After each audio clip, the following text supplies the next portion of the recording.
인간의 기본적 욕구는 크게 세 가지: 식욕, 수면욕, 성욕. 이 중 한 가지를 포기해야 한다면 무엇을 선택하시겠습니까? 선택하기 어려우신가요? 그렇다면 다음 이야기를 듣고 선택해 보시죠. 최근 다양한 이유로 성욕을 포기하는 사람들이 늘고 있습니다. 특히 여성과 젊은 층에서 이런 경향이 두드러지고 있습니다.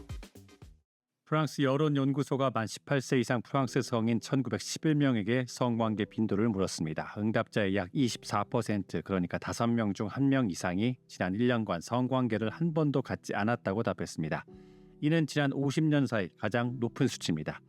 2006년엔 9%였으니까 18년 사이 약 3배 증가한 겁니다. 미국도 비슷합니다. 2021년 조사에 따르면 성인 응답자의 약 50%가 한 달에 한 번 이하로 성관계를 하고 있는 것으로 나타났습니다. 이 중 절반은 1년 동안 성관계를 하지 않았습니다. 30년 만에 가장 높은 수치라고 합니다. 전 세계 1위 저출산국 대한민국은 어떨까요? 2021년 자료에 따르면 서울에 거주하는 성인의 약 30%는 1년 넘게 성관계를 갖지 않았습니다. 역시 저출산으로 고민하는 일본도 기혼 부부의 60% 이상이 이른바 섹스리스인 것으로 나타났습니다. 성욕을 잃어버린 섹스리스는 저출산으로 고민하는 나라에서 공통적으로 나타나는 현상입니다.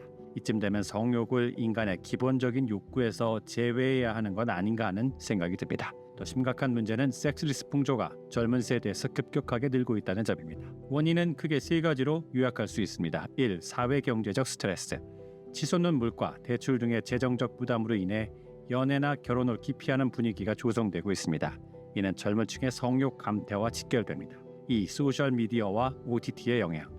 소셜미디어와 OTT 서비스의 범람이 성생활에 부정적인 영향을 미치고 있습니다. 온라인에서 성적 동영상이나 자극적 채팅을 통해 성적 즐거움을 찾는 젊은 층이 증가하고 있습니다. 이러다 보니 많은 사람이 실제 만남을 원치 않는다고 전문가들은 진단합니다. 3. 성평등 의식의 향상. 성평등 의식이 높아지면서 성관계를 강요하지 않는 문화가 형성되었습니다. 프랑스에서 원치 않는 성관계를 갖는 여성의 비율은 1981년 76%에서 2024년 52%로 떨어졌습니다. 한 전문가는 현대 여성은 남성의 성관계 요구에 부응해야 한다는 과거의 그릇된 의무감에서 점차 벗어나고 있다고 설명합니다. 비슷한 맥락에서 남성 역시 성욕이 적으면 남성성이 부족하다는 편견의 압박감에서 벗어나고 있습니다. 4. 성관계에 대한 인식 변화. 과거에는 파트너와의 지속적 성관계가 건강한 관계를 나타내는 지표로 여겨졌지만 최근 이러한 관념이 해체되고 있습니다. 또 하나, 아무리 오랜 기간 관계를 맺은 부부라 해도 성에 대한 만족도나 취향이 다른 경우가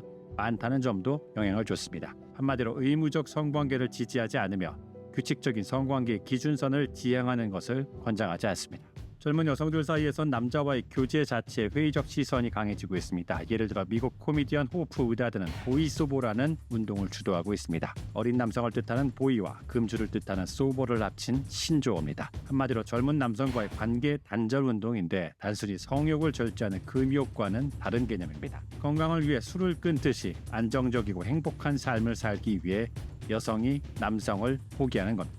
뉴욕타임스는 관련 기사를 전하며 아리스토파네스의 고대 그리스 희극 리시스트라타를 들려줍니다. 여성의 힘과 지혜를 풍자적으로 다룬 이 희극에서 주인공인 리시스트라타는 이른바 섹스 파업을 주도합니다. 당시 그리스와 스파르타 등은 펠로폰네소스 전쟁을 벌이고 있었는데 전쟁을 끝내기 위한 전략 차원이었습니다. 여성들에게 남자들이 전쟁을 끝낼 때까지 성관계를 갖지 말 것을 다짐하게 한 겁니다. 남성들은 여성들의 행동을 무시했지만 결국 여성들의 섹스 파업을 끝내기 위해 전쟁을 종료합니다. 섹스 파업이 사회를 바꾸는 비폭력 저항 운동으로 활용된 겁니다.